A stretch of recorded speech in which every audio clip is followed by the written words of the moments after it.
de la discussion risque de tourner sur autre chose que le BMO.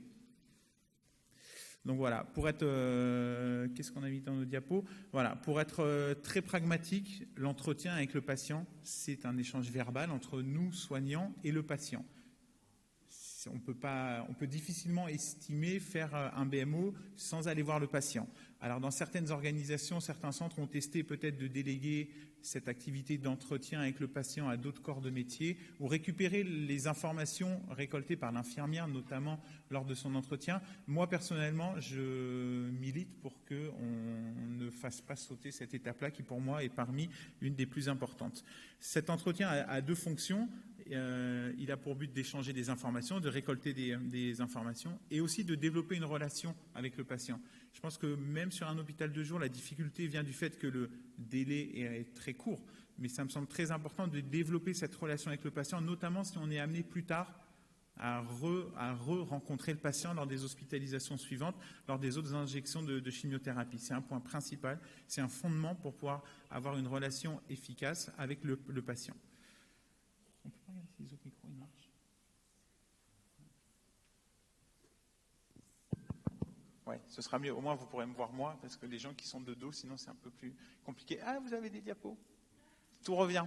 Donc voilà. Et enfin, cet entretien, pour être très clair, on va tourner cette petite partie-là sur l'entretien autour des 3 objectifs qu'on a identifiés sur l'entretien.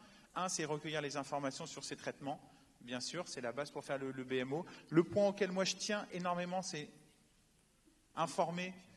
Ça marche à droite, ça marche à gauche. Là, j'ai un écran.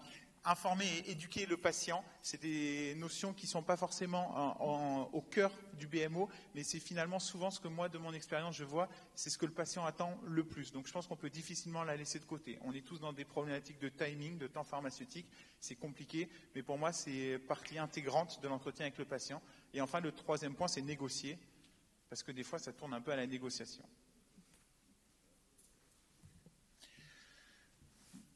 On est un peu short en timing. Je voulais vous montrer juste cette étude-là. Alors, c'est hors contexte du BMO, mais moi, elle m'avait plu parce que c'était un peu la seule que j'ai vue dans cette thématique-là. C'était finalement une petite étude dans un centre de cancéro-universitaire aux États-Unis. Finalement, une petite étude monocentrique sur qu'est-ce qu'avait fait le pharmacien lorsqu'ils avaient mis en place des consultations pharmaceutiques autour de l'immunothérapie. Et donc, ils avaient fait 47 patients qui voyaient AOC 1 J1 et qui revoyaient à J10. Après la première injection, et finalement ils ont relevé toutes les interventions qu'ils ont fait auprès des patients. Donc on voit 47 patients, 34 interventions, et vous voyez sur le camembert que finalement c'est réparti de manière assez homogène entre différentes activités qui n'ont pas forcément énormément de liens. Donc nous, on pourrait être concentré sur le petit carré en haut à gauche, les 23% qui concernent le fait d'établir ce bilan médicamenteux. Mais en fait, il y a énormément d'autres activités, rajouter des soins de support, parler de tout ce qui est non médicamenteux, des habitudes de vie. Il y a énormément de choses à faire. Et ça répond vraiment à des demandes du patient. Donc encore une fois, même si on est allé voir le patient pour faire un BMO, on a notre job à faire, il faut le faire. Mais il faut aussi prendre en compte toutes les demandes du patient et vous allez voir qu'on a un levier d'action qui est intéressant. Il y a 2 diapos sur les prérequis quand même. Alors on ne va pas tout redétailler, mais ça me semble important de poser les bases d'une bonne organisation qui est nécessaire pour le succès de ces activités-là. Comme l'a dit Florian, c'est vrai que les hôpitaux de jour, ils tournent depuis très longtemps et on a la chance d'avoir un partenariat relativement privilégié avec ces services-là. Cependant, avant de se lancer dans ces projets-là, pour l'avoir vécu, c'est très important de les faire participer le service d'hospice de jour, que ce soit les médecins, que ce soit la cadre, que ce soit les infirmières, que ce soit les AS, également pour développer le projet en commun. Notamment, hyper important, nous on s'est un peu confrontés, définir bien les rôles de chacun. Moi, de mon expérience, les infirmières font des consultations au C1J1 avec les patients qui sont de très bonne qualité. Historiquement, la pharmacie avait fait tout un fascicule à destination des infirmières dont elles se servaient, qui décrivait toutes les toxicités, toutes les précautions à prendre et toutes les mesures à prendre en cas de toxicité. Donc c'est des infirmières qui étaient en charge de toute cette partie-là. Finalement, quand on va se mettre, nous, à rencontrer le patient, on va avoir, nous aussi, ce genre de questions-là et on va être tenté d'y répondre et c'est notre job aussi. Mais du coup, Attention à ne pas frustrer les personnes, c'est très important qu'on définisse bien les rôles de chacun. On peut tous répondre à la même question, on aura tous un point de vue un peu différent. Il faut que l'information soit la même, c'est le troisième point. Il faut être absolument cohérent, mais je pense que c'est important pour un patient. La réponse ne sera pas la même de l'infirmière, d'un pharmacien, du médecin, et les trois auront leur intérêt. Un petit point que j'ai noté aussi, auquel je tiens, c'est important, à mon sens, de connaître les équipes pour être cohérent, avoir le même discours. On est souvent confronté à des questions posées par le patient sur des thématiques qui s'éloignent vraiment de notre cœur de métier de la pharmacie. Il faut qu'on sache botter en touche, il faut qu'on sache donner des éléments de langage qui se rapprochent de ceux du médecin. Pour moi, c'est très important, il faut vraiment être cohérent. Sur la problématique des moyens humains, effectivement, Florian a commencé à la soulever. On a une problématique de temps dédié. Je ne sais pas si vous avez trouvé la réponse. Nous, on est encore en train de la chercher. Effectivement, peut-être qu'une des clés, c'est de réfléchir sur qui peut être amené à faire ça. Alors, si je regarde l'écran qui s'éteint, c'est pas drôle. Je pense qu'il ne faut pas qu'on laisse de côté. Alors, les pharmaciens, bien sûr. Les internes, on a l'habitude parce qu'ils sont vraiment de très bonne qualité, très impliqués. Et moi, j'ai toujours eu des internes super. Donc ça, c'est très bien. Après, les externes, la question est ouverte. Moi, personnellement, je n'ai pas vraiment de réponse. On a un externe de temps en temps dans mon hôpital, donc pour l'instant, on a eu du mal à les impliquer. Les préparateurs, Florian a posé la question. J'ai strictement aucune réponse. C'est sûrement, moi, je travaille dans un petit périphérique. Effectivement, je pense que c'est une des clés. Peut-être qu'il faudra qu'on s'appuie plus dessus. Sûrement. À voir. Par contre, ce qui est primordial et qu'il faut bien qu'on aborde ensemble, c'est la question de la formation. Je pense qu'on peut envoyer le meilleur pharmacien du monde, s'il n'est pas formé et pas compétent, ça ne marchera pas. Je crois que vraiment, il faut qu'on fasse attention à ça. La problématique, c'est qu'il n'y a pas de référentiel sur la formation. Il n'y a aucun texte qui dit, pour aller faire ça, il faut que le pharmacien, il ait ça, ça, ça, ça, ça. Moi, je pense qu'il faut qu'on voit ça comme une opportunité à nous, entre nous, professionnellement, au sein de l'équipe, de voir qu'est-ce qui manque à chaque pharmacien pour être à l'aise sur ce genre d'activité. Ça peut être des formations en oncologie, ça, je pense que c'est quand même un prérequis. Même pour faire du BMO, il faut quand même qu'on sache ce qui passe dans la poche, ce que le patient a, comment ça marche. Ça me semble être un minimum. Après, est-ce que c'est des formations en relation patient, des formations en psychologie, des formations en communication, des formations en entretien motivationnel? Je pense que tout est bon à prendre, un peu à chacun de savoir ce qui lui manque. Nous, on avait positionné dans les ROCO SFPO pour les thérapies orales les 40 heures ETP. À l'heure actuelle, alors c'était en 2017, en 2019... Alors un peu moins qu'en 2017, mais ça me semble encore un socle relativement correct. C'est une bonne base, je pense que c'est valorisable, je pense que c'est un socle qui peut être pertinent. On a rajouté le point du compagnonnage. Je pense qu'on a tous des collègues qui ont toutes les formations du monde et qui pourtant ne sont pas à l'aise. Et on a tous aussi des internes qui sont arrivés, qu'on a peut-être jetés dans la fosse au lion un peu trop vite parce qu'il nous a dit « oui, mais moi j'ai la formation truc, j'ai la formation machin ». Attention, nous on aime bien les internes, pas les lâcher seuls, les nouveaux pharmaciens, pas les lâcher seuls. C'est important et c'est sécurisant pour le pharmacien. On n'est pas là pour mettre nos collègues en difficulté, même si on a des obligations d'activité. Mais voilà, je pense que c'est important. Et on a tous, enfin, des collègues qui sont plus à l'aise que d'autres pour le faire. Et ça, je pense que un collègue qui n'est pas à l'aise, il peut faire toutes les formations du monde, il ne sera pas à l'aise. A contrario, un collègue qui est à l'aise, il ne peut pas avoir fait toutes les formations du monde et s'en sortir très bien. Voilà, c'est un peu, ça reste du feeling que chacun doit avoir. Après, les moyens matériels, on a besoin relativement peu, je ne vais pas passer du temps là-dessus. Et la priorisation des patients, c'est, je pense, une clé que Florian a évoquée, qui est à réfléchir. Par contre, je suis loin pour passer les diapos. Émilie, tu peux juste... Tu veux que je passe? Parce que je crois que j'ai une super... Hein? C'est ça? Ok.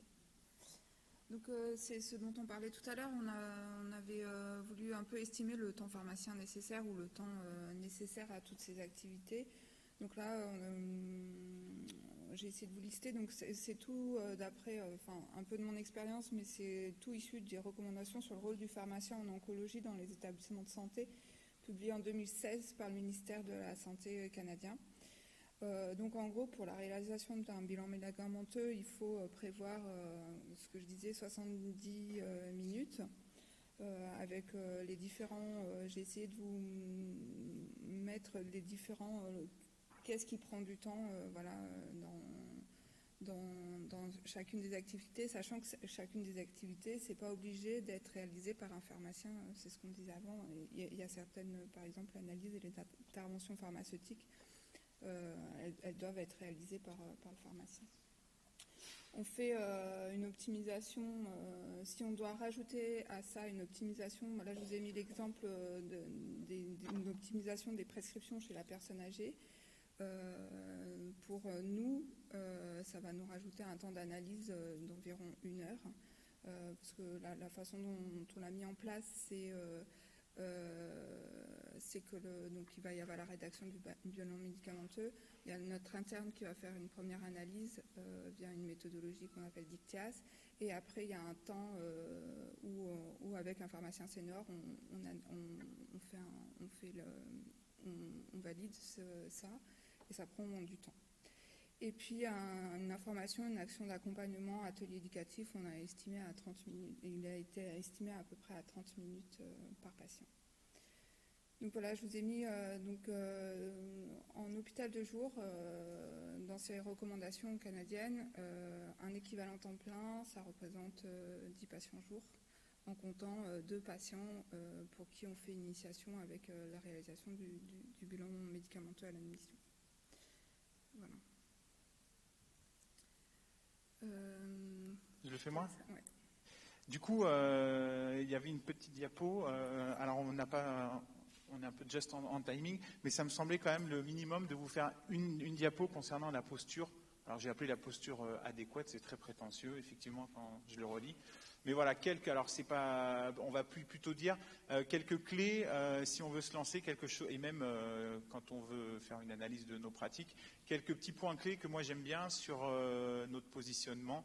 Lorsqu'on fait ces activités, lorsqu'on fait des entretiens avec le patient, on est tous d'accord, on a tous entendu, écoute active, centrée sur le patient et empathique, c'est très beau.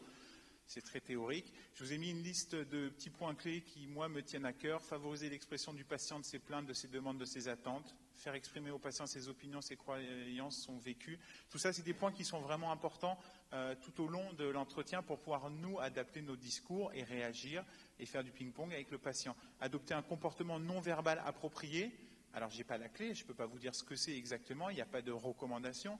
Cependant, on le voit bien quand on est en hôpital de jour, quand on est dans une chambre où il y a 6 fauteuils, c'est toujours plus difficile que quand on est dans une chambre avec 2 lits, ou même mieux dans une chambre avec un lit où le patient est seul. C'est sûr, quand on est debout au milieu des 6 fauteuils, qu'on interroge le patient penché en avant, c'est un peu compliqué.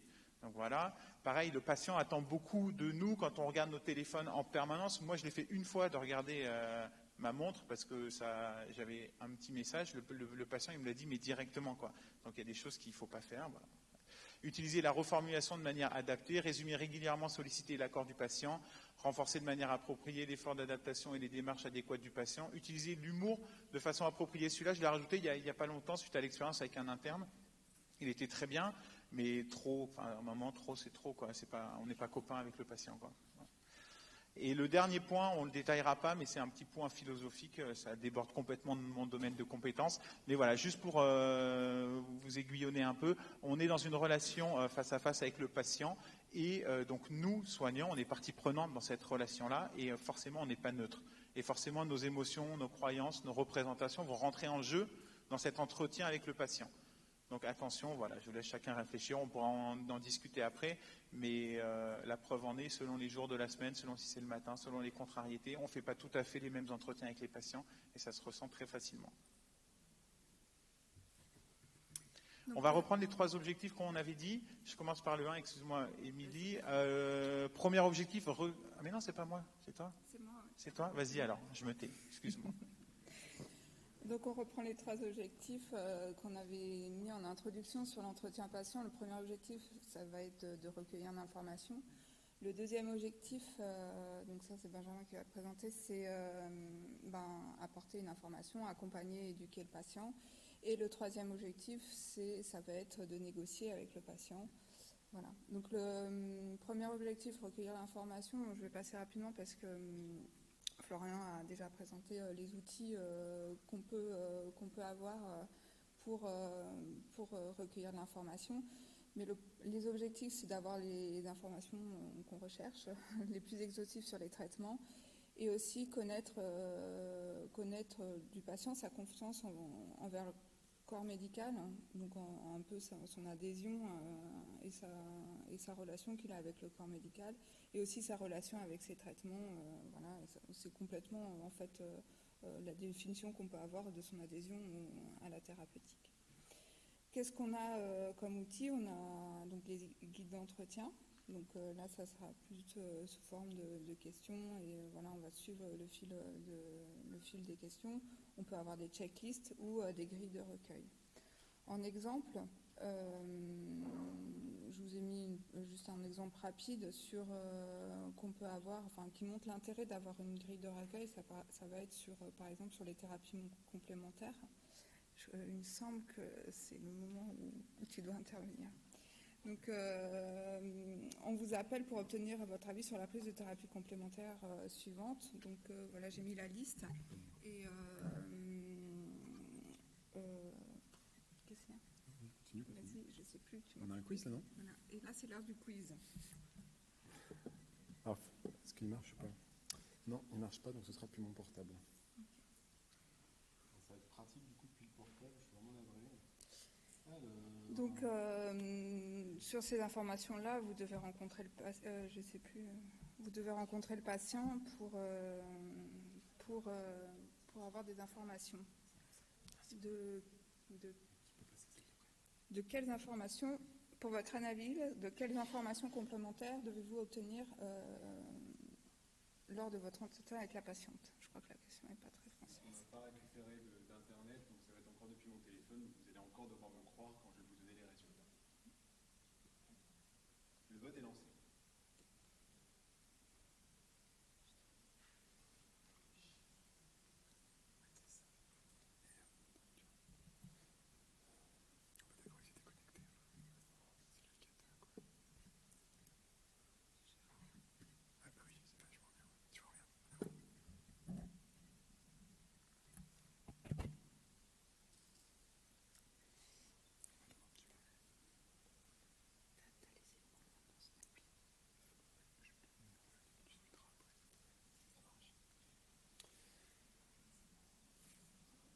Les jeux sont faits, rien ne va plus.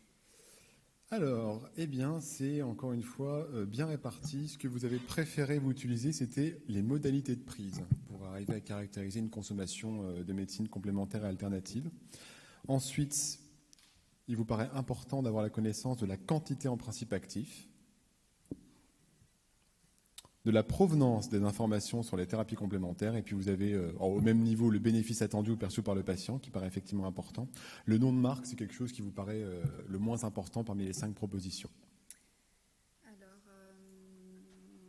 Alors, c'est sûr que d'obtenir les informations qu'on voudra obtenir du patient, enfin, pour moi, ça semble difficile d'avoir l'information du patient, la quantité est en principe actif. Mais par contre, d'avoir les informations sur le nom de marque et le fabricant nous permettra d'avoir des informations sur le complément alimentaire ou les médicaments. Le bénéfice attendu ou perçu par le patient, c'est hyper important de l'avoir, notamment pour les négociations qui vont suivre après. Et puis les modalités de prise, tout à fait, pour identifier un mésusage de la thérapie complémentaire.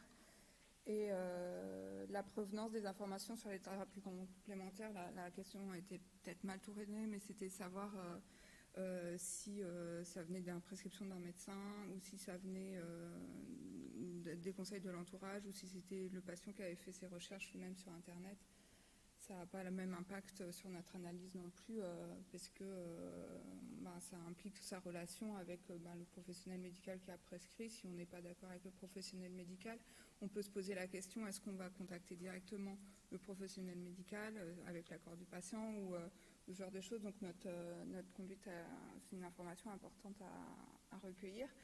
Donc, ça montre que avant d'aller voir le patient, il faut qu'on ait une grille d'entretien parce qu'on a beaucoup d'informations à recueillir sur les thérapies complémentaires et il faut qu'on soit le plus exhaustif possible.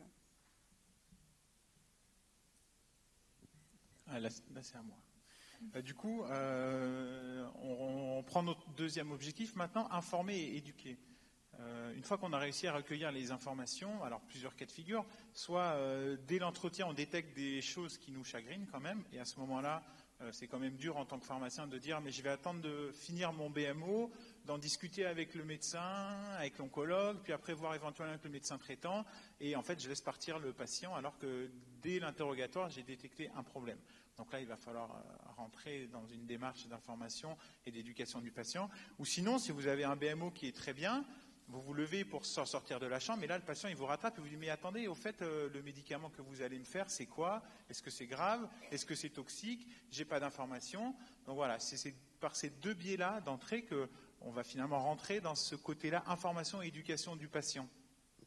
Très important, donc ça va traiter, comme je vous l'ai dit, à la fois du traitement de fond et de la chimiothérapie. Il faut être ouvert avec les patients, on est là pour être aussi à leur écoute, répondre à leurs besoins, à leurs questionnements. Donc ça va être deux objectifs, ça peut être partager avec le patient les connaissances sur ses traitements. Quand on voit qu'à travers des questions qu'on a posées tout au long du BMO, on s'aperçoit que le patient finalement il a des comportements qui ne sont pas adéquats parce qu'il lui manque des informations, ce sera à nous de les apporter. Et ça peut être le deuxième volet qui est très important, c'est réussir à donner au patient les compétences pour que son traitement se passe bien. Alors c'est des phrases très formation ETP, mais ça veut dire que ça met vraiment le patient au centre de son traitement et le fait de simplement lui apporter des informations, on s'est aperçu depuis longtemps que ce n'était pas suffisant. Il faut lui donner à lui le fait qu'il soit capable d'adapter son comportement, d'avoir les bons comportements, les bons réflexes pour que son traitement se passe bien, à la fois, encore une fois, sur son traitement de fond et sur la chimiothérapie. Ça peut être, concernant la chimiothérapie, des compétences sur sa surveillance propre de sa santé, sur la prévention des effets indésirables. Ça peut être des modifications du traitement de fond, modifier les horaires de prise, modifier ses habitudes de prise, etc. Et pour ça, on va quand même s'appuyer sur différents outils, parce que parler dans le vent avec le patient, des fois, c'est comme Émilie l'a dit, c'est des consultations qui sont longues. Quand on est face au patient, c'est un peu compliqué. On vous conseille vraiment de vous appuyer sur des outils. Il y a des outils très élaborés. Le GPTO, c'est des choses en ligne sur les thérapies orales. Le photolangage, c'est une marque déposée, mais finalement, c'est juste un concept de psychologie qui vise à présenter au patient un certain nombre d'images qui lui permettent de s'appuyer dessus pour évoquer avec vous, pour le faciliter à s'exprimer, lui faciliter le patient à exprimer ses doutes, ses questions par rapport à sa prise en charge. On a tous dans nos pharmacies énormément d'informations, des fiches d'infos médicaments, de Nosomédite, de la SFPO, qui sont bien mieux que les autres quand même. On a des fiches sur les effets indésirables, on a des carnets de prise, on a des carnets patients faits par les laboratoires, on a des carnets patients faits par nous-mêmes, parce que finalement on les préférait par rapport à ceux des laboratoires. On a des outils par pathologie, on sait faire aussi des plans de prise personnalisés, on sait faire énormément de choses. Moi je trouve que, et c'est le message qu'on veut vous faire passer, c'est important de laisser un support au patient, de s'appuyer sur un support quand on est en entretien avec le patient. Ça facilite. C'est important de lui laisser quelque chose, ça lui permet à la maison, une fois qu'il n'est pas parti, de se remémorer les informations, c'est un support pour sa mémoire. Cependant, attention, ne laissez jamais un support sans l'avoir lu avec le patient. Et connaissez vraiment bien les supports que vous utilisez en consultation avec les patients. Lisez-les bien avant. On a tous dans nos bureaux des centaines de docs des labos. Ne les découvrez pas en même temps que le patient. Quand vous êtes en consultation, c'est des gros pièges. Et enfin, il y a un dernier point que moi j'aime bien, c'est les outils d'information. Alors j'ai appelé outils d'information en continu, mais c'est un peu pour que le patient puisse poursuivre sa recherche d'information. Orientons-le vers des sources qui nous semblent fiables. Il y a des applications, des réseaux sociaux, des chatbots, il y a des choses qui marchent de mieux en mieux. Nous on fait beaucoup de seins chez moi, donc on a pas mal de patientes qui sont jeunes, qui continuent à travailler, qui sont très geeks, avec des applis, avec des chatbots. Voilà, je pense que c'est des choses qu'il faut qu'on apprenne, qu'on maîtrise nous pour pouvoir les proposer aux patients. Donc voilà, ça c'est juste une diapo pour vous schématiser. Le constat, on est tous d'accord, on est face à des patients qui ont une maladie chronique avec un traitement de fond. D'un côté, la maladie cancéreuse de l'autre, que j'ai appelée maladie chronique parce que je veux voir les choses de manière positive et idéaliste. Mais ça va impliquer des changements dans ses habitudes de vie et des surveillances particulières. À côté de ça, on a les traitements du cancer qui sont complexes, qui ont pas mal d'effets indésirables et surtout qui ont une image qui est très négative envers des patients. Et on va vouloir modifier les comportements de santé du patient et lui faire acquérir de nouvelles compétences pour arriver à notre objectif, que le patient ait un comportement adapté. Cependant, attention, ça va faire appel à 2 leviers principaux chez les patients, qui sont le savoir, en premier lieu, qui sont les informations fiables, qui est un peu le côté rationnel, ce sur quoi on a l'habitude de jouer beaucoup, mais en fait le levier qui est au moins autant important que le savoir, et je pense est finalement beaucoup plus important, ce sont ses croyances. Alors on ne va pas le détailler, mais n'oubliez jamais que pour que le patient il change ses comportements, il ne suffit pas de lui dire, il ne suffit pas de lui expliquer pourquoi, il peut très bien comprendre pourquoi c'est important de le faire, mais ne pas le faire. Parce que derrière, ça fait appel à énormément de choses, à ses perceptions du risque, à ses perceptions de la maladie, des représentations culturelles, personnelles, un environnement socio-économique. Toutes ces données-là un peu affectives jouent énormément sur les modifications du comportement. Et enfin, le 3e point, c'est, attention, une fois qu'on a réussi à avancer ensemble avec le patient vers des comportements adaptés, il faut les maintenir, et là-dessus, il faut jouer sur la motivation du patient. Et on a tous vu des patients qui étaient hyper compétents au début de leur chimio et qui finalement sont arrêtés en chemin par un problème de motivation. Donc le 3e objectif, c'est donc de négocier. Alors négocier, on est finalement là où nous on a identifié, où on est mené à négocier, c'est au niveau des thérapies complémentaires, parce qu'en général on nous laisse carte blanche. Les médecins nous laissent carte blanche sur ce qu'il faut faire, quels conseils il faut nous donner. Donc l'objectif, c'est d'obtenir l'adhésion du patient à notre analyse pharmaceutique. Pour cela, il faut qu'on ait synthétisé l'analyse pharmaceutique avec les ressources bibliographiques, qu'on ait préparé avant l'entretien et identifié ce qui est négociable et ce qui ne l'est pas. Et il faut partager avec les autres professionnels les résultats de l'analyse pour avoir un discours commun auprès du patient. Surtout si on avait identifié lors de la première entretien qu'il y avait des conseils avec un autre professionnel qui sont divergents des nôtres, bien évidemment. Donc là, je vous ai préparé un cas que j'ai eu il n'y a pas longtemps. C'est un monsieur de 58 ans qui a un cancer du pancréas qui fait sa première ligne par un protocole de FOLFIRINOX. Et donc on est contacté par l'hôpital Le Jour parce que son épouse est micronutritionniste et voudrait avoir l'avis de l'hôpital par rapport au traitement qu'elle a préconisé pour son mari. Donc elle en a une liste assez importante. Donc, voilà. Donc les résultats de notre analyse, c'est la suivante, c'est que nous, ce qu'on a identifié, c'est que dans les traitements qu'elle prenait, qui prenait, il y avait 3 complexes de vitamines. Alors on propose plutôt, pour éviter d'avoir une surexposition, de faire des cures de chacun des complexes à des temps différents. Il y avait dans sa nutrition, elle proposait de prendre juste de la L-glutamine, alors qu'il y avait un complexe de vitamines qui contenait déjà de la glutamine. Donc on proposait l'arrêt de la L-glutamine. Il y avait donc des probiotiques, du lactobacillus. On proposait l'arrêt, puisqu'on connaît des cas rapportés où il y a eu des infections sur le champ implantable. Il y avait donc dans les complexes vitaminiques différents éléments qui faisaient penser il y avait du thé vert et du curcuma qui ont des propriétés anti-agréments plaquettaires. Voilà, donc il fallait faire attention. Et il y avait un autre complexe vitaminique qui contenait du ginkgo biloba pour lequel il y avait eu un cas rapporté d'augmentation de l'exposition au 5-FU. Donc là, on proposait l'arrêt total. Donc nous, on est parti avec l'idée, avant d'aller voir, parce que là, on a eu des relations vraiment avec l'épouse qui prescrivait les traitements. On recommandait l'arrêt du complexe vitamine avec le ginkgo biloba.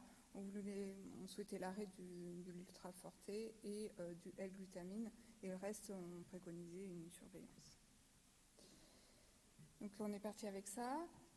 Alors, on n'a pas obtenu ça. Après négociation, voilà, c'est mal tourné.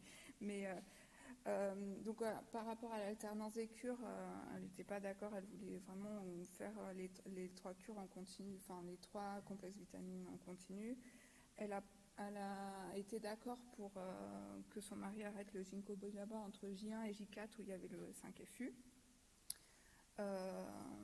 Concernant l'arrêt du lactobacillus, elle a voulu qu'on lui envoie nos données et les cas rapportés d'infection sur chambre plantane.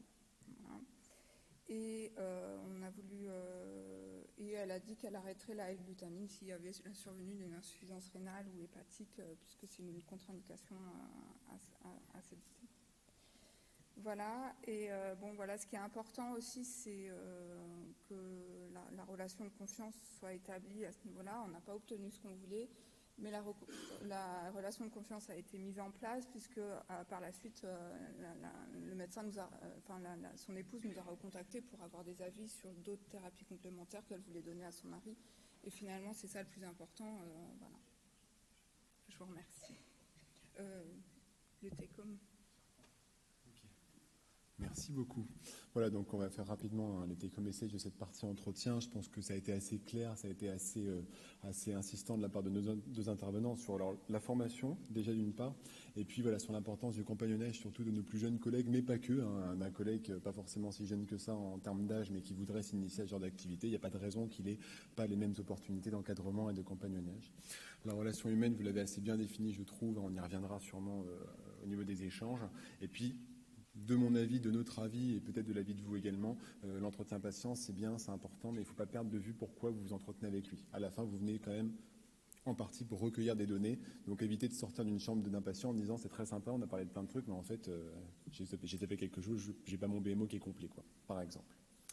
Alors, on est à 13h35, on a encore 10 minutes maximum. On va initier la 4e partie pour être sûr de ne pas être trop pressé.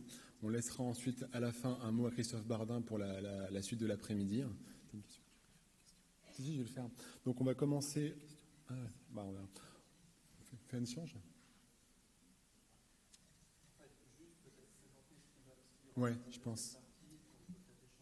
Ouais, voilà.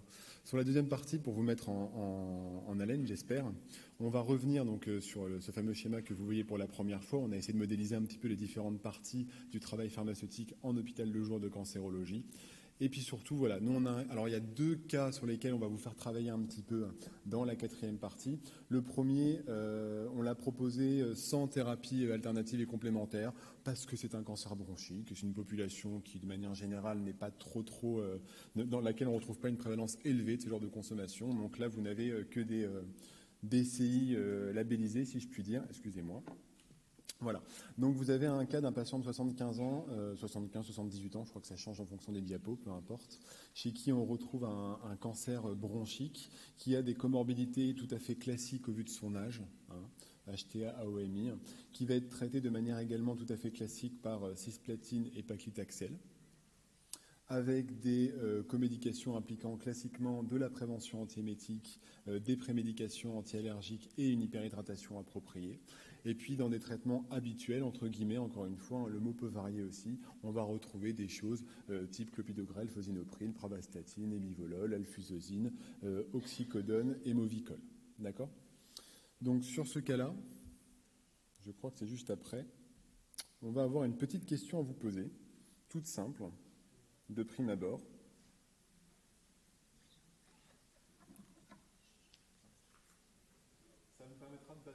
Ça permettra d'avoir une base de travail pour la suite. Selon vous d'ailleurs de manière générale, quelles sont les 4 bases de données qui sont agréées par la Haute Autorité de Santé en France ? Vous avez normalement, si l'application fonctionne toujours, une liste assez conséquente de bases de données diverses et variées. On aurait pu en rajouter d'autres, bien sûr.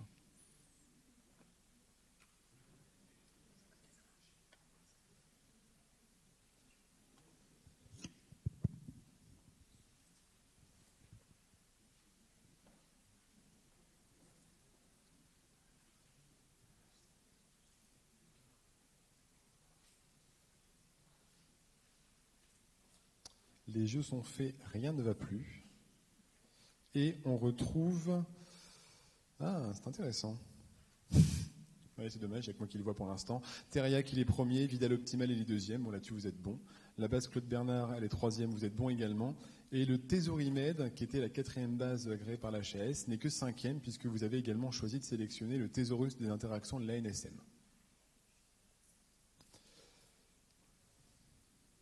On va, par la suite de l'atelier, vous l'imaginez bien, analyser cette prescription un petit peu complexe que j'ai présentée. On va voir ce que donnent les différents résultats. On va évidemment mettre en évidence que l'utilisation d'une seule base pose des vrais problèmes. Avant cela, on va profiter des quelques minutes qui nous restent pour avoir un moment d'échange, si vous êtes d'accord. Ça peut être des questions ouvertes, ça peut être des remarques, ça peut être d'autres choses. Et donc, je vais essayer de vous passer le micro dès que vous me ferez un signe explicite. Ce qui permettra de conclure cette première partie. Je voulais savoir ce que c'est qu'un chatbot. Un chatbot, en fait, c'est un chat où en fait c'est un robot qui répond. Et le plus connu, celui que mes médecins aiment bien, c'est Vic. Moi, je suis un peu partagé dessus. En fait, c'est une appli qu'on télécharge sur son téléphone et c'est comme Messenger, quoi. Enfin, c'est déjà vieux. Messenger, c'est quoi qui est à la mode maintenant? Je ne sais plus. Enfin voilà. Et en fait, on pose une question et on a une réponse en temps réel. Mais en fait, c'est un robot qui nous répond, qui détecte dans notre question les mots-clés et qui nous donne une information prédéfinie par rapport à ces mots-clés. Mais c'est vrai que, dans le cas de Vic Santé, c'est pas nous qui l'avons fait, donc on maîtrise pas complètement les réponses. Mais donc ça c'est le point négatif. Le point positif, c'est que la patiente qui se pose une question qui nous paraît simple dimanche matin à 9h, elle peut avoir un début de réponse. Après, voilà. La série des VIC, elle a commencé avec le cancer du sein, mais il se s'ouvre sur d'autres pathologies. En fait, elle a travaillé avec une association qui s'appelle Patients en réseau, avec mon cancer du sein pour la déclinaison sein, et ils sont montés en charge progressivement. Et au sein du staff, ils ont un pharmacien hospitalier de mémoire. Et du coup, ça fait pas partie des outils à vérifier, à tester avant d'en parler aux patients. Et c'est un choix d'en parler ou pas aux patients. Monsieur le modérateur, est-ce qu'on a encore le temps pour une autre question ?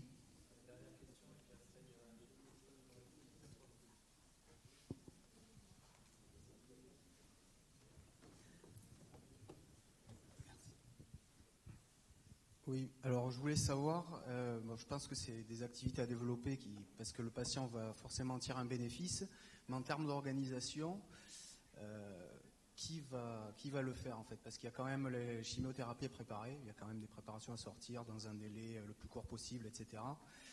Nous, on est à titre personnel, on est divisé, donc il y a le secteur pharmacotechnique qui prépare les chimiothérapies, puis il y a un secteur pharmacie clinique, on sent qu'il a organisé la mise en place des primo-prescriptions et tout ça. Et ça va créer forcément quelques liens, parce que je pense que c'est les pharmaciens oncologues, c'est les pharmaciens oncologues qui sont quand même le plus à même de faire cette activité, mais il n'y a personne pour reproduire les poches. Donc je voulais savoir, pour ceux qui ont développé cette activité, comment ils se sont organisés. Je vais dire un mot avant de laisser la parole à mes collègues. Oui, je me reconnais très très clairement dans la situation que vous décrivez, avec des pharmaciens infectomédicaments qui vont prendre un petit peu en amont sur ces activités-là, des pharmaciens de chimio qui ont beaucoup de connaissances, parfois malheureusement moins de temps pour monter un peu en charge, mais qui aimeraient bien. Il y a un risque, oui, il y a un risque de tension qui sont déjà préexistantes dans pas mal de pays, n'est-ce pas, mais il y a clairement un risque en tout cas d'incompréhension peut-être, et ça peut être intéressant, peut-être le rôle d'un chef de service, d'arriver à poser en amont une organisation assez claire, théorique, j'entends bien. Mais j'ai pas forcément d'éléments de réponse parce que je me suis encore une fois retrouvé un peu dans ce que vous décrivez. Je vais peut-être passer la parole à mes collègues s'ils ont une autre remarque par rapport à ça.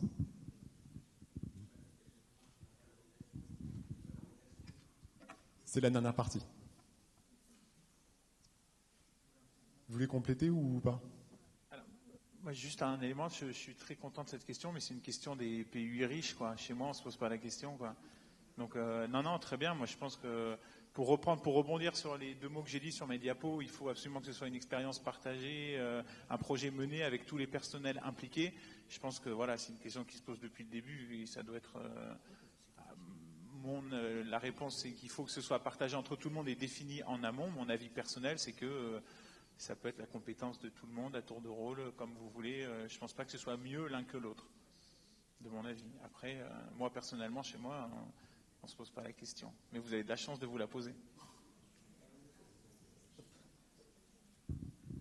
Alors, avant que vous ne partiez, puisque tout est très minuté en fait, et là, visiblement, il y a eu 15 minutes de répit accordé Alors moi j'ai 2 informations, enfin voire même 3 petites, mais très petites en fait, puisque vous n'avez pas pu avoir, je pense, l'info via l'application ou aller sur l'application, mais certains l'ont pas encore chargé. C'est premièrement, au-delà des posters et communication orale, on a innové avec ce qu'on appelle une session poster in the spotlight. Poster in the spotlight, c'est la volonté de sélectionner un certain nombre de posters, 10 en réalité, qui ne seront pas en com oral, mais qu'on a considéré comme étant tout à fait intéressant, pertinent d'un point de vue scientifique ou sur la qualité du travail, et qu'on souhaite valoriser. Et donc, qu'est-ce qui va se passer autour de ces sessions poster spotlight? Le présentateur du poster, ou l'un des responsables du poster, va présenter son poster auprès d'un écran, en fait, tactile. Il va le présenter, donc ce ne sera pas des PowerPoint spécifiques, ça sera simplement son poster en PDF qu'il va grossir sur un écran géant et qui va commenter pendant à peu près une dizaine de minutes. Donc, il y aura 2 sessions pour les 10 posters sélectionnés. Il y aura 2 sessions spotlight. Alors, normalement, je pense qu'elles vont être notées sur l'application. Mais sinon, il y aura 2 sessions demain aux 2 pauses. À la pause de 10h15, c'est la pause du matin. Et à la pause de 12h30, qui est la pause du déjeuner. Donc, et les 2 lieux où ça va se passer, c'est à la fois la salle des posters, qui est la salle Tinel, et la salle Panetterie. Donc, Tinel et Panetterie, pendant les 2 pauses matin et midi, il y aura les sessions Spotlight. C'est 10 minutes et 5 minutes de questions. C'est sur un mode très informel, c'est-à-dire qu'il n'y a pas de siège et autres, on reste debout, on s'assoit par terre. Le présentateur, en gros, présente, et j'allais dire entre guillemets, vend son poster. Et le but, c'est qu'effectivement, vous soyez nombreux à venir pour créer un vrai lieu d'animation et d'échange interactif. Le deuxième petite info rapide, c'est ça par contre, c'était depuis très longtemps. Vous avez les communications orales demain matin à 8h30 et vendredi matin à 8h30. Donc, venez, soyez nombreux. Je sais que quand on dit 8h30, c'est pas toujours simple, surtout après la soirée du jeudi soir, mais c'est très important pour ceux qui ont été sélectionnés. C'est pas simple pour eux, ils sont souvent, c'est quand même stressant, je veux dire, faut le comprendre. C'est que pour certains, pour les plus jeunes, c'est leur première communication orale, et je trouve que c'est d'autant plus valorisant qu'il y ait du monde qui assiste à l'ensemble de ces communications. Et puis le troisième petit point, venez également, parce que c'est vrai qu'on est dans un lieu splendide, mais les salles sont un petit peu éparpillées, donc n'hésitez pas à venir dans la salle des posters, parce qu'il y a quand même 180 posters qui reflètent la richesse de votre dynamisme et de vos travaux, et donc c'est également important de pouvoir valoriser l'ensemble de ces travaux. Donc voilà, c'est juste pour compter sur vous et puis pour vous donner toutes ces informations. Merci, bon courage pour la suite. Et donc, on se retrouve dans 1h30, donc à 17h, même salle pour la deuxième partie. Merci.